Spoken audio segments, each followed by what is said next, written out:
Hey everybody, it's Ron Johnson, and this is Locked On Sports Minnesota, and it's Friday, so you know what that means? It's time for the Roundtable. We got a lot to talk about, a lot of sports, a lot of things going on, but to introduce the guests today, we got Sam Ekstrom, the producer who does it all. We got Reggie Wilson from KARE11, and we got the Hockey Day, just aficionado, Julia Daniels from KARE11. She'll explain her Hockey Day hoodie experience later.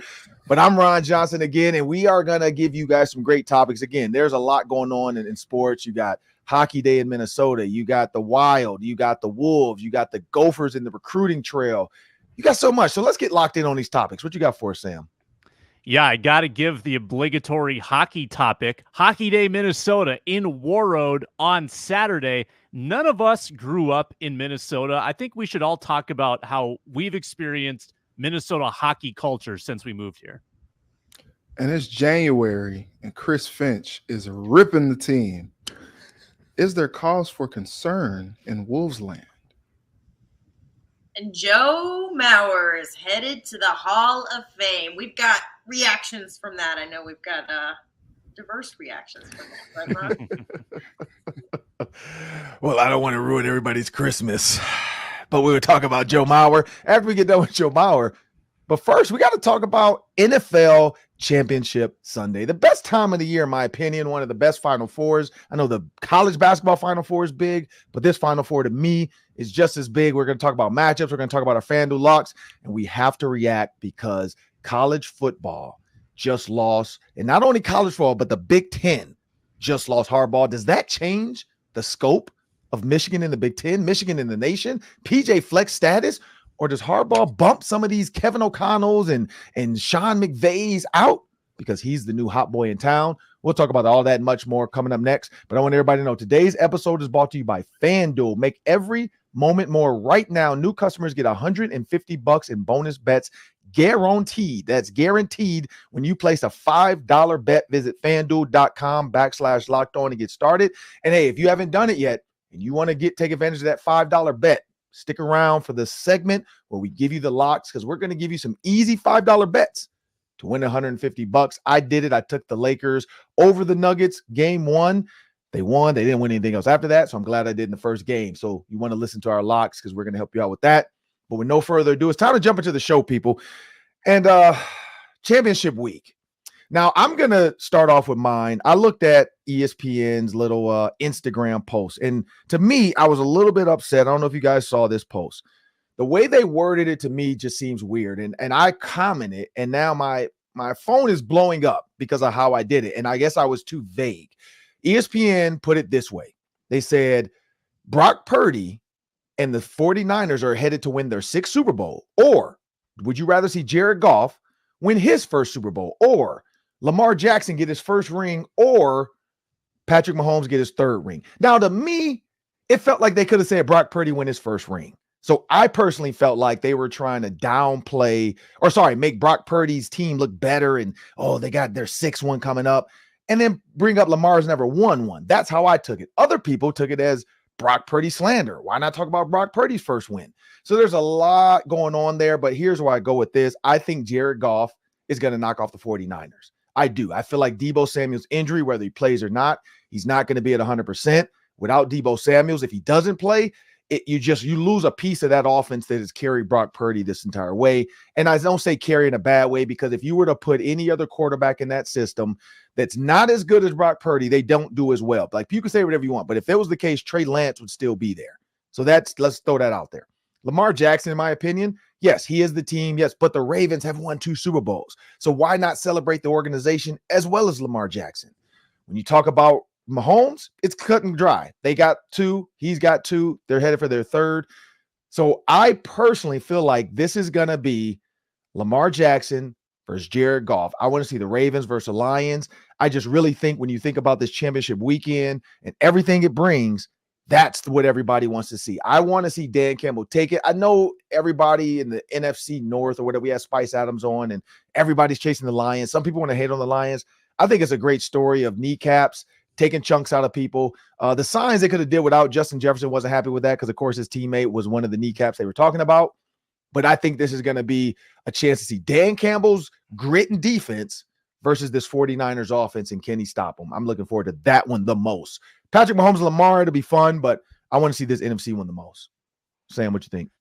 Yeah, I'm with you. I'm dialed in on Detroit in this one. I think that the Lions have a great chance because Purdy this season, he's had some really high highs. Started the year 5-0, came out of the bye on fire, but he's gone into 2 tailspins now where they lost those 3 in a row before the bye week, including a loss to the Vikings. And right now, 3 out of 4 clunkers from Purdy and the 49ers. Super lucky to have survived the Packers game. Got outplayed, won the game late.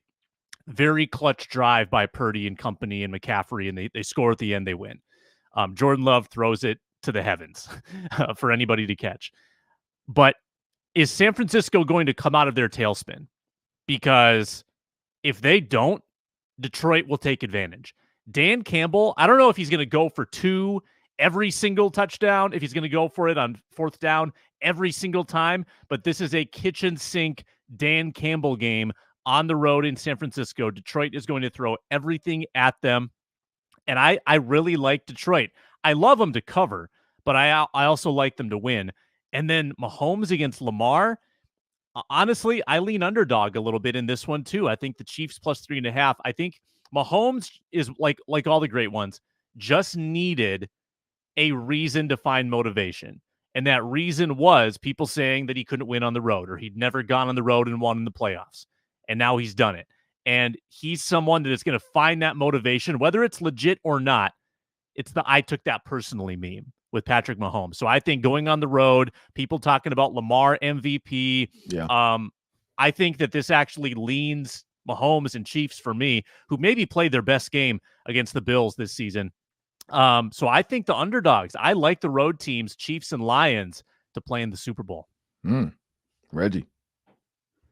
Yeah, it's hard for me to look at the weekend and just think that the 49ers will just somehow just, put it together, turn it on. Like, I do think that they will be able to match up well with that Lions defense. Like, honestly, Aaron Glenn does, I guess, the best that he can, but the defense kind of has some holes in there, and they're an opportunistic defense, but I just don't know if they're that great. They do give up quite a bit of plays on a week-to-week basis. I mean, Nick Mullins threw for like 400 yards on them a couple of times. And so I'm interested to see what the 49ers do, especially if they have no Debo. And a lot of the talk about Brock Purdy has been like, the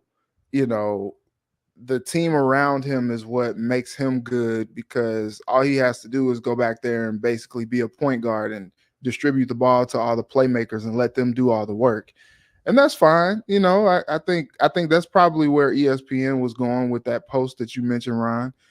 But I'm like all in on Detroit just doing that thing, man. I think they have the better quarterback, which is, if you would have told me that 5 years ago that Jared Goff would be in a situation where he was the better quarterback in a matchup, in a championship matchup, I would say, oh, you're crazy. You're crazy. But he has like risen to the occasion. He's elevated his play in Detroit. And, shout out to Ben Johnson, who's probably going to get a head coaching job, and that coaching staff for really doing it with them. I think what's interesting about Detroit is Dan Campbell showed the difference between him and Sean McDermott. Like, when he makes the decision that he's going to go for it, he's like, look, that we're going to line up and do whatever we need to do to make it happen. I trust my guys. Sean McDermott is running fake punts with DeMar Hamlin, like it's some type of Disney fairy tale storybook story, and it just didn't work. It's like the difference between just having faith in your guys and just going for it no matter what, just letting them hang, and then you just trying to try something. I don't know. That was a really bizarre play to me. As far as the other side with the Chiefs, like, Lamar said yesterday, to be champs, you got to go through the champs. And so I'm interested to see if they will do what they have to do to beat the Chiefs. I think this will be the game for the Chiefs that would, MVS is catching passes last week, and all those issues that they've had with guys dropping passes and all that stuff just didn't really come into play. I think in the championship game where the pressure is on even more, I can see where things could kind of regress back to what they've been. This is Baltimore's opportunity. This is any other team like playing the Chiefs. This is their opportunity to beat them, because this Chiefs team is not what the Chiefs teams of the past have been as far as just like the offensive output.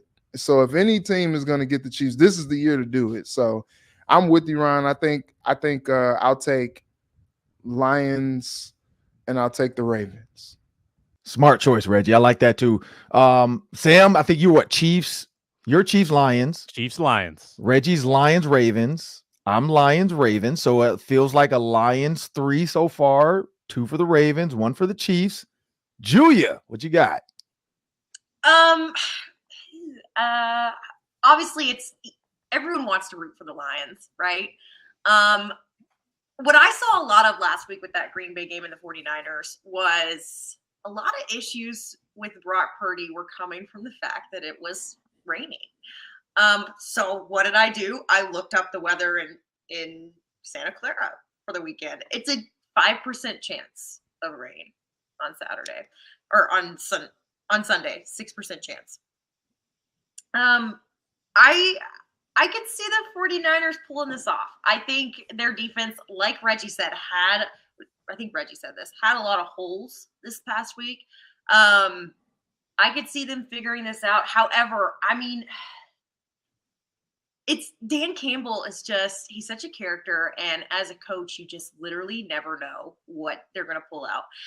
I also think, once that Lions offense, which is just so good, once they get into rhythm, they're so hard to stop. And Jared Goff talked about it yesterday. I think it was yesterday. He had his funny presser where he showed a lot of personality, but he talked about the weapons that they have on their offense. So I'm gonna stick with you guys, and I'm gonna ride the bandwagon of the Lions. I would love to see the Lions in the Super Bowl.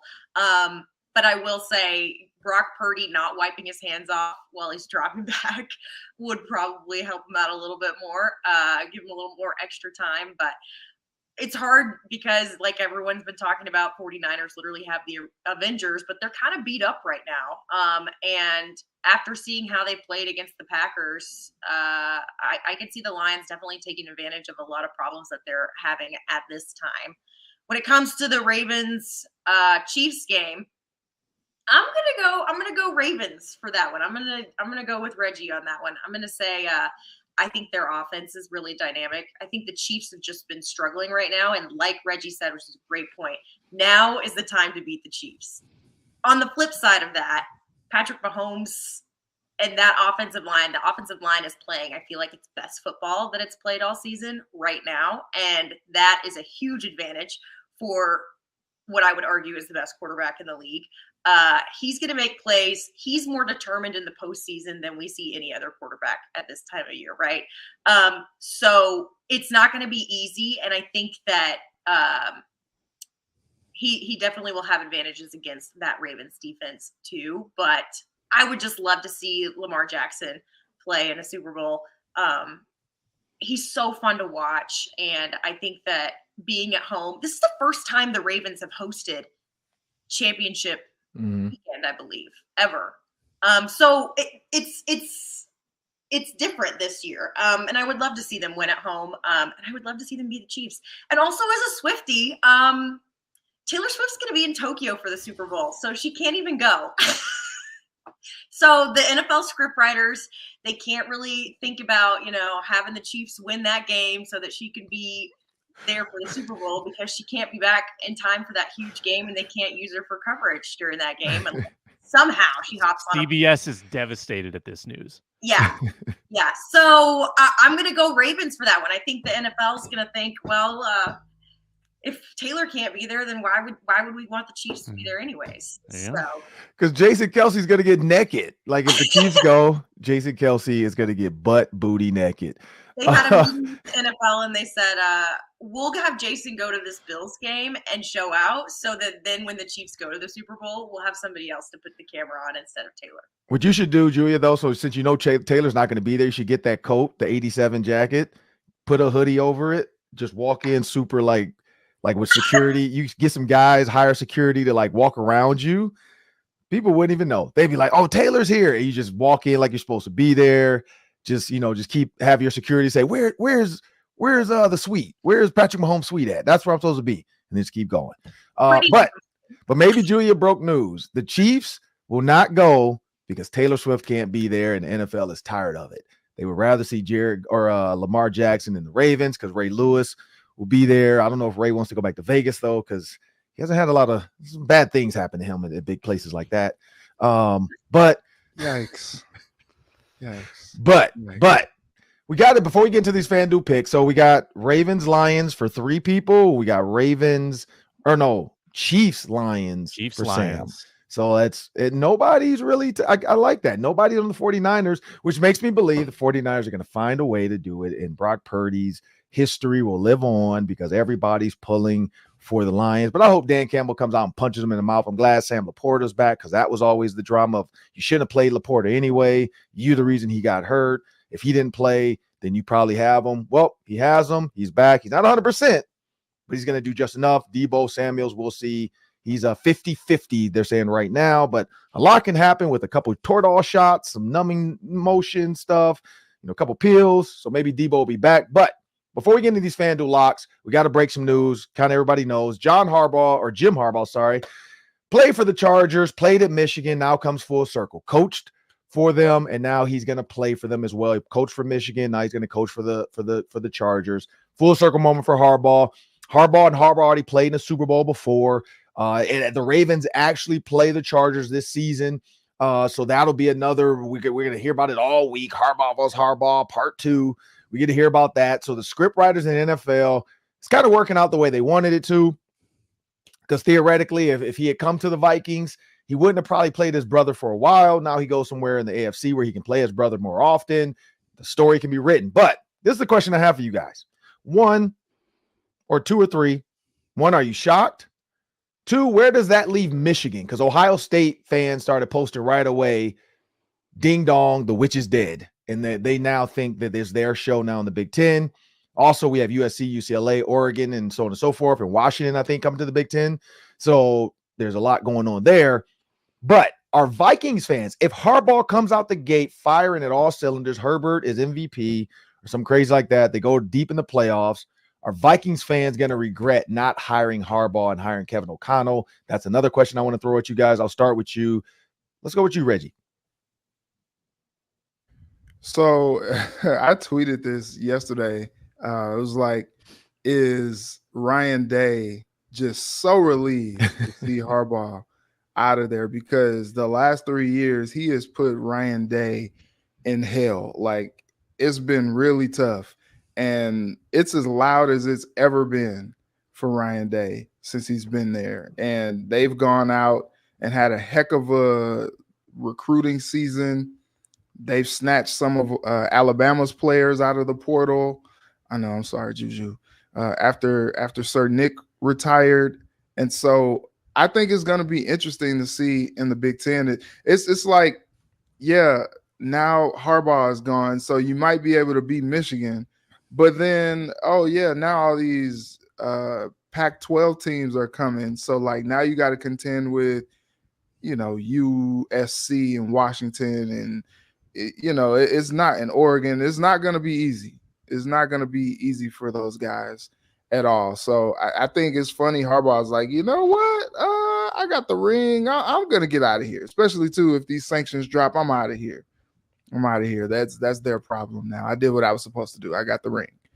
And so I think it's going to be interesting. What's different, though, to answer your question, Ron, about the situation with Harbaugh, I think he is inheriting a better situation than the one he would have been taking over in Minnesota. you kind of look at, this crossroads of where they are with the quarterback situation. Do they keep Kirk Cousins? Do they try to draft one? And all these things. I think those things they kind of bring a level of uncertainty with what is going to happen on offense. And then you kind of look at where the roster is and where the salary cap situation is. I think they have a little bit more going on. We saw this Chargers team this year at the bank, and that team is talented. Justin Herbert chopped that Vikings defense up. And I think they just need someone stable for them because, chargering is a thing. And you would like to think that with Harbaugh, chargering won't be so much of a thing. We've seen some bad losses from Harbaugh when he was at Michigan. We've seen some tough play from those 49ers teams that he was coaching as well. So it hasn't just been all rainbows and roses. But when you think about 3 straight NFC championship appearances for Harbaugh and his team, like, you got to feel good. That being said, he is taking over a team in a division with Patrick Mahomes. And that AFC West is going to be a gauntlet when you think about, what Sean Payton is wanting to do, what the Chiefs are going to do this offseason, probably loading up at receiver. And then, it remains to be seen what's going to happen with the Raiders and Antonio Pierce moving forward. But they did get Tom Telesco as GM, and he is a reason why that Chargers roster is so talented. So there'll be someone to look out for as well. It's going to be a very interesting thing, but I think getting Harbaugh in place is a really huge deal for the Chargers. You asked if it's shocking. I don't know that it's shocking because he's continued to flirt with NFL opportunities. I think Schefter brought up, it was the Vikings 2 years ago. It was the Broncos last year, and then now he finally goes to the Chargers. So I'm interested to see how it works out. He kind of wore out his welcome in San Francisco. So we'll see because I feel like this will be it. Because what else does he have to prove or achieve? Like he's already gone back to his alma mater and won, and now he needs a Super Bowl for his ego. So I think I could see the Chargers thing being a long-term thing for him. Like I said, unless he wears out his welcome like he did in San Francisco. Right. Definitely different than college football, going to the NFL. Doesn't have to recruit, doesn't have to spend hours on the road. Why? Because he's going to have players calling him, Coach, can I come play for you? Can you please draft me? So a lot different, less money, but a lot different. Your responsibilities aren't as high. Who cares what grades these guys have? As long as they don't do anything off the field that is detrimental to team, whatever, blah, blah, blah. Hey, it's all well. And he's in the state that marijuana is legal. So have fun with it. I'm going to go with you, Julia, next. What you think? I'm always hesitant with college coaches going to the NFL. We've already seen him in this space before. He's the only coach that I'm not worried about when it comes to this. And I don't know if it's because he's just so bizarre as a person and he's just like always the same. Like you're always going to get the same kind of odd Jim Harbaugh, right? With this guy. He makes for great TV all the time. And that's what it's really all about at the end of the day, right? He's going to make for great TV going against Sean Payton. Do I think that the Vikings should have gone after him? I mean, it's like, I hate these hypothetical questions because it's just like, especially when it comes to the Vikings, everything is so unknown. I think Kevin O'Connell was a good hire. I think with Jim Harbaugh, maybe they would have known what they were getting into a little bit more with him. I think he would have done well here. Yes, I think he'll do well with the Chargers. But this is a move I think we saw coming, obviously, that he was coming to the NFL. He was going to leave Michigan, that sort of thing. And I think, Reggie, you're exactly right in saying, like, what else has he got to prove? He just won a national championship with these Michigan guys. And now it's time to go and prove that you're worth something, like, really in the NFL. I just think it'll be fun to keep up with him a little bit more because we cover so much NFL here in this market in particular for us at Care. So I think that this just gives him an even bigger stage to kind of expand his personality and show us the personality a little bit more. So selfishly for myself, we'll see what he does with the Chargers, but I'm just so excited for all of the content that we'll get of him, and also just like having him and his brother, in the league together is always a fun storyline that everyone likes to go about too. But I think that he will do well, and like you said, Reggie, he's been given the keys to a pretty luxurious car out there. I think that he's got a lot to work with, and I think that he'll do well with that team. I think it was a good hire. Should he have been in Minnesota? We don't know. And we still have yet to see what Kevin O'Connell's up, what he's capable of doing too. He's so young, and he's so new to the head coaching thing. I think we'll see good stuff out of him, especially offensively, because that's what he does. But yeah, I'm excited to see Jim Harbaugh in the league. It should be interesting. Sam. Yeah, I'll be quick. I think Michigan's going to be fine, just the way Ohio State was fine when they moved on from Urban Meyer and brought in Ryan Day. I think Michigan proved already they can win without Jim Harbaugh on the sideline this season. If I'm Los Angeles, just be careful. Be careful, because they're talking about bringing the same coaching staff back together and like getting the gang back together from San Francisco.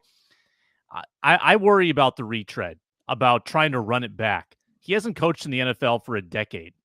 Think about if Mike Zimmer tried to do what he did in 2014 when he took the Vikings job a decade later. If he tried the exact same team building in 2024, it would not work. The way you coach guys has changed. The strategy has changed. Everything's changed. So Harbaugh's going to have to innovate. He can't just do the exact same thing he did in San Francisco to have success, because a lot has gone on in the league since he left. So be careful, Los Angeles, if you're just going to let him run the show. There was a big power struggle, we remember, with Harbaugh and Trent Baalke in San Francisco. If they're giving him the keys to the castle, just watch out.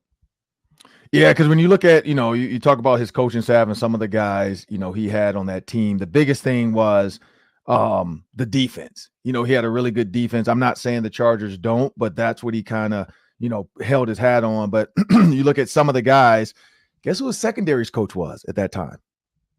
Old Ed Donatel. So I don't know if he wants to get that gang back together after what Ed Donatel showed. I mean, Sleepy Ed is a great guy.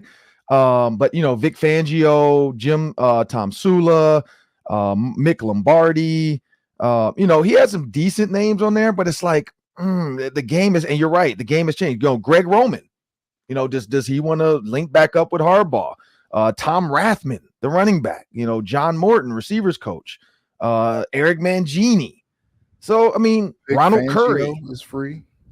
Vic Fangio is free. I think Greg Roman is free too now, isn't he? Didn't the Ravens dip off? They moved on from him. They got Monken as OC now. Yeah. So, I mean, you could run it back, but I have a feeling that Michigan, I've seen a lot of Michigan coaches post like, love you, coach, appreciate everything you did. I don't know if Michigan's probably telling them, hey, we're going to stick together. Sharon's going to take over as coach. We know he beat Ohio State, so maybe he's earned the right. He beat Penn State as well during Harbaugh's suspension before they went on to win a national championship. So I don't know. I will say for Vikings fans, I'll take the Vikings angle. The word's not pacifists. I don't even know what the word is, but they love chaos. And I feel like if Harbaugh starts to do well, especially if he beats his brother in the first season after the Ravens win a Super Bowl, even maybe, or go to the Super Bowl, like people are going to wonder, like, oh man, we should hire Harbaugh. He's not a player's coach like Kevin O'Connell, and he's getting these players to play for him. And look how good Justin Herbert's doing. He could have made that into Kirk Cousins. I don't know, but I do know we will have some negative Nellies that are always going to question that if Harbaugh comes out the gate firing at all cylinders and, everybody's, doing the who has it better than us? Nobody. Like, oh, we should have been doing that in Minnesota. So there's a lot, going with that. I think from a Big Ten standpoint, Michigan, I agree, Sam, they're going to be just fine. I think it was going to be a change anyway. And Harbaugh wore out his welcome in college football. Like, you think about that. But Connor Stallions, maybe he'll have a job because you can legally scout in the NFL. I don't know if you can go to games and actually stare at the signals of coaches, but you can legally get some film and scout and go to different practices. And so maybe Connor Stallions, this was all part of the plan. Get you fired and then get me in the NFL because I'm going to be the best scout you've ever seen. But now it's time for our FanDuel locks. We're going to pick the quick locks for you guys to win $5. So I'll start with you, Sam. What's your FanDuel lock really quick? Yeah, the Chiefs have an excellent pass defense. They're going to do well in coverage, which means Lamar is going to be more tempted to use his legs. So I'm taking Lamar 25-plus rushing yards in each half at plus 130. 25-plus running yards in each half. He really broke it down for you people. Reggie, what you got? All right, so I am going. This is tough for me. I'm going to go Gus Edwards, plus 140, anytime touchdown scorer. I mean, in these games, especially with the smash mouth type of football that I'm expecting this weekend, Gus just scores touchdowns. And I think he'll do it again on Sunday. Julia. I'm going with Lions 49ers, Amon-Ra St. Brown, 30-plus receiving yards in each half, plus 110. Well, there's a couple ones out there, people. Before I jump into mine, just let you know, when you go to the NFL championship specials, there's a lot out there. There's a lot of different ones out there as well. The championship specials would be kind of like your parlays, but you can make all the games. You don't have to just worry about the winners and the losers, because right now, Chiefs plus 3.5, Lions plus 7.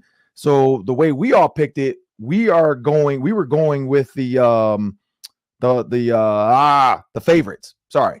And so when you think of, the underdogs. So when you go about, the Ravens are the favorite, the Lions are the underdog. So we kind of went both ways, but except for Sam. But when you look at these championship specials, here's one. Each team to score 1+ passing touchdown. Each team to score 1 field goal in the championship. Now, those aren't going to get you the money, but you can go Brock Purdy, Jared Goff, Patrick Mahomes to combine for 6+ passing touchdowns. I'm going with that. I'm going for Brock Purdy, Jared. I'm kind of pissed off though that you guys didn't put Lamar Jackson in that. So you could do there's a Lamar Jackson one. You could go Brock Purdy, Lamar Jackson, Patrick Mahomes to combine for 6. So I'm gonna take both of those, plus 115 and plus 140. So that gets and then you can also go championship specials plus 500 or plus 1900. You can pick, but I'm gonna go that. All 4 of those quarterbacks combined will get you 6+ touchdowns in 2 different ways. That's the way to go, because Patrick Mahomes is going to light it up, and then the other guys are going to carry their slack. We know Purdy's going to throw the ball anyway as well. There you go. I think that's plus 360? That's the lock for you. 6 touchdowns between 3 quarterbacks? Come on, people. Let's take that. But now we're going to talk about Joe Mauer, because for those watching on Peacock, for those watching on Amazon Fire, Roku, you have to be on YouTube to see my shirt. But I'm going to bring a little Grinch to the Joe Mauer segment. I'm sorry, people, for all the Joe Mauer fans out there. But before we do that, we got a word from our sponsors. Brought to you on this Friday by FanDuel. There are 3 NFL games left this season. You can't bet on the Pro Bowl anymore, so there's only 3.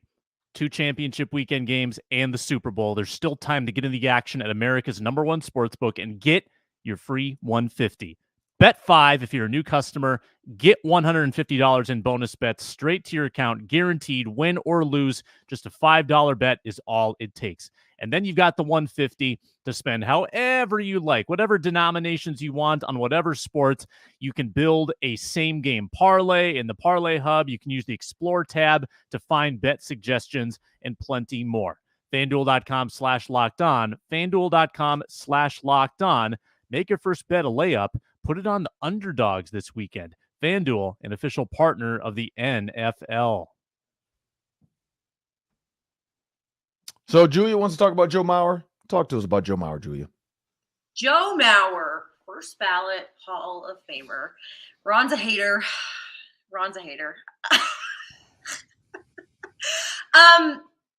My take on this is, because I'm not from here. As we mentioned earlier in the podcast, none of us are from here. I didn't grow up a Twins fan. I obviously knew who Joe Mauer was. I will be honest, I was not expecting him to be a first ballot Hall of Famer. I figured he'd be in the Hall of Fame at some point. I didn't expect it to go this first time because of the lack of postseason production that every single Twins team he was on had. We didn't see – he never won a playoff game. That being said, He 2009 AL MVP, 3 Golden Gloves, 3 batting titles. The thing I think that sticks out to people about Joe Mauer is that he kind of recreated the modern day catcher with the way that he hit. I think that he kind of put catchers back on the map when it came to being big hitters and that kind of thing. Also, you've got your voters here, and I will say, just as somebody who is a part of the media here, people tend to be homers too. So there's voters here that voted for him, that maybe if they weren't in this particular market and they saw his stats or they saw him on paper, they may not have voted for him this year. But I will say there's something about Joe Mauer that I think sometimes we just forget when we think about, like, he did this, he did that, but he didn't really have this kind of production when it comes to the postseason. The guy's life is literally like a Disney movie. He grew up here. He's like the top high school athlete in the United States. When he's a senior, he's the best football player in the United States. He's the best baseball player. He's one of the top basketball players in the state. He gets drafted number 1 overall, goes to his hometown team. People love this guy. And I think this is just, part of me just as a sports fan. It's hard not to root for a guy like that. And especially the way that people talk about him too. And I think that people forget that side of when it comes to things like being a Hall of Famer. It's obviously about how well you performed at your sport. Duh. We knew that. But I think it's also about what it comes down to when it comes to sports just in general. The fact that if anybody in Minnesota doesn't agree on something, they can agree on the fact that they're Joe Mauer fans, right? He brings this sort of unity together because he's one of the people from here. And then he sticks with his hometown team for his entire career. He finishes out here alongside with the fact that he has all these awards that he won despite maybe the Twins not having their best years, even though he was on the team. So Hall of Fame for sure. I really wasn't expecting him to be a first ballot Hall of Famer, but good for him. I think it's pretty well deserved, and it's very cool to see him do this in his first year up for Hall of Fame. So that's kind of my 2 cents on the whole thing.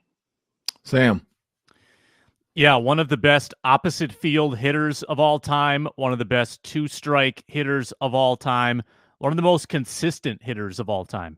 Look at his 8-year peak from 2006 to 2013, averaged 327 with a 410 OBP and an 883 OPS. I mean, batting champions nowadays in baseball are rarely reaching 327. Like, averages have gone down. Joe Mauer, I think in today's game with the shift banned, I think he would be still hitting 330, 340, like on occasion. I think that he was that dialed in. His vision was unbelievable. It's really sad the way that public opinion of him deteriorated here because of the lack of team success. And he became a fairly ordinary singles hitter in the final years, still very good, just not nearly the way he was at the height of his powers when he was, hitting 28 home runs in his MVP season. But still, I mean, changed the game at catcher. 3 catching batting titles at that grueling position. Great defensively. And an MVP award, which he brought home in 2009. And he was part of some of the best Twins teams of the past 20 years, even though they didn't have playoff success. So hats off to him. I'm a big Mauer fan. Yes, I too was disappointed in the way that he kind of fell off toward the end, but I'm not going to forget that peak. 8 years where he averaged 327 every year. That's unbelievable. Reggie. Yeah. It's funny, like, kind of learning about Joe Mauer as I have kind of been here. I said this on the broadcast the other day. Growing up, I was a baseball fan, obviously a Cardinals fan being from St. Louis. But, like, when you thought Twins in the 2000s, like, you thought Joe Mauer. Like, he was who you thought about for the Twins. And it's so crazy kind of like being here and seeing all these stories done about how he was like this outstanding quarterback and basketball player. Oh, but he loved baseball. And it's like, well, he probably could have gone pro in another sport, but he wanted to play baseball. And like it's kind of like you said, Julia, it's like a Disney movie. It's like stuff of legends. Like you see that stuff or you hear about that stuff and you're like, God, no. But then like you see the stories and you're like, dang, like people were not exaggerating. Like this dude was really like that. And so it's interesting to see, you know, you don't really see a guy grow up in a place and then stay in a place and then, you know, have all this greatness, not having to leave the place that he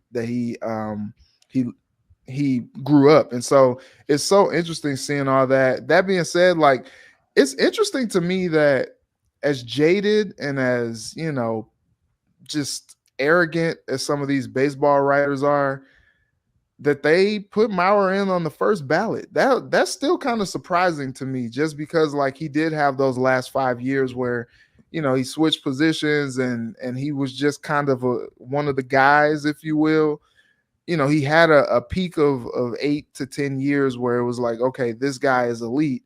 But over the full life of his career, I do think that he's a Hall of Famer. But I am just very surprised that these baseball writers put him in on the first ballot. I thought that maybe they would have made him sweat a little bit. You think of guys that, you know, Billy Wagner, I guess next year is his last year to try to get in. And he couldn't, you know, he came up 5 votes short this year of making it in. And I thought back when I used to watch, because like I said, I'm a Cardinals fan, Billy Wagner with the Astros, like I'm like, that dude was lights out every time he came out to pitch. And so it's just very interesting. The baseball writers just don't really make sense, but I'm happy for Joe Mauer getting in. I'll say quick. I don't really have a take on it. I remember Joe Mauer playing for De La Salle when I was playing for the Gophers. I remember home runs coming over to our practice field, and we're all going to like, who is this high school kid hitting bombs like this? So I've heard about Joe Mauer all his life, I guess, since high school, and then he goes on to the Twins. People thought he should have played football. Clearly not. He's a baseball Hall of Famer, so smart choice there. I'm going to go with our partner, our NBC partner, Dan Patrick. I listened to him, and he basically had a take on it, saying he didn't think Joe Mauer was a first ballot Hall of Famer because he felt like he was a stacker of stats. Like it wasn't like super great all the time. It just was like he was able to prolong his career from going from catcher to first base. He was one of the better hitters. He was one of the most consistent players, but he called him a stacker as well as he did Andres Beltran as well. He said both of them he felt like were stacking stats. So with that said, I think he is Minnesota. I think he is in the Mount Rushmore of Minnesota-born baseball players. I think he deserves to be in the Hall of Fame. Just first ballot, honestly, from baseball, I don't follow it so much that I even really would know. I just know A-Rod probably doesn't get in because of steroids and what is his name? Barry Bonds and, you know, McGuire, steroids. So Joe Mauer did it the right way. So in that aspect, he deserves it. So I'm gonna put the Grinch back in his cage. His heart has grown 3 sizes too big for his heart. And so I'm going to keep it with Joe Mauer. Congratulations. Good job to you. Dan Patrick says that. I'm just going off that, but I think, you know what? Nice guy. Now we got time for the speed round. In the speed round, we're going to talk about Wolves. We're going to talk about Hockey Day Minnesota. But before we do that, I want everybody to know SiriusXM is a proud partner of Locked On Sports Minnesota. Please jump on to SiriusXM, download the SXM app. And once you're in there, just search Locked On Sports Minnesota.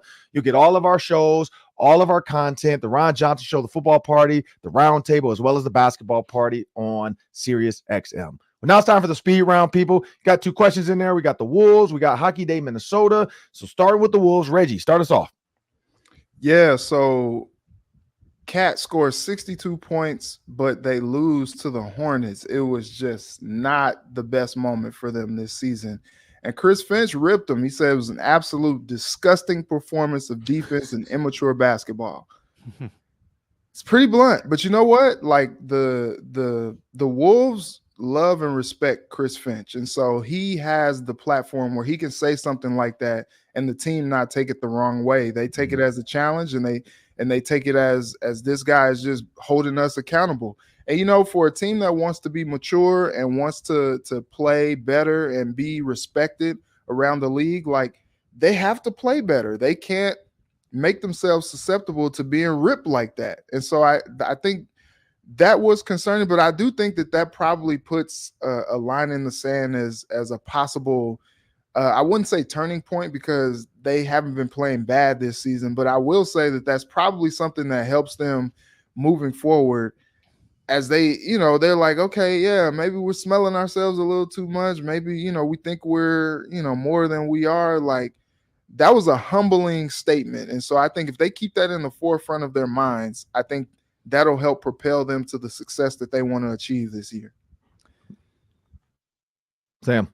Yeah, hopefully it's a growth moment for them. My biggest concern is just the trend of fourth quarter losses. And I said this on the Minnesota basketball party, here on Wednesdays, but winnable games in hand late against Dallas, Boston, OKC, and of course, Charlotte. The three of those teams, very, very good. Still should have won. No excuses to lose 9-point leads in the last 3 minutes. And obviously no excuse to lose an 18-point lead in the second half to Charlotte, who, by the way, sold Terry Rozier for a pick the next day in Kyle Lowry. So, that was a terrible game. Hopefully that's a turning point for this team's maturity. Thanks for beating the Timberwolves. Good luck in Miami. That's basically what they did for them. Julia. Yeah, it's like you guys have said. It's just a maturity thing. Chris Hine, in one of his articles this week, said, what's the quote? The Wolves are without floor general and adult in the room point guard Mike Conley. They show a lack of maturity when he's not on the floor. But I will say, against the Wizards, he talked about, he had that 60-point crazy team record, against Charlotte. And then he said he realized the threes weren't going like they normally do. So he made an adjustment. He also said they all kind of talked about the wake-up calls that Finch has given them throughout the season when they're not playing well.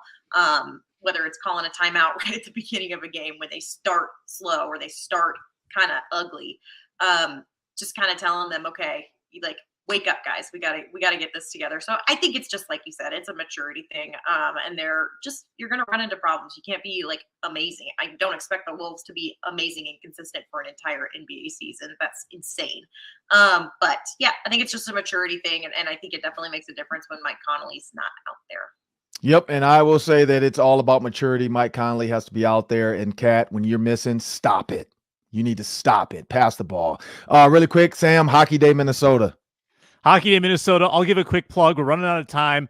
War Road, Saturday. I'll be going up there on Bally Sports North. Kevin Gorg, Ryan Carter. We've got games at 9:30, 1 o'clock, and 4:30, which is the War Road Roseau rivalry. It's truly one of the best rivalries in sport, in all of sport. So check it out on Saturday. It's going to be an historic day in War Road. 18+ hours of coverage on the Bally Sports channels.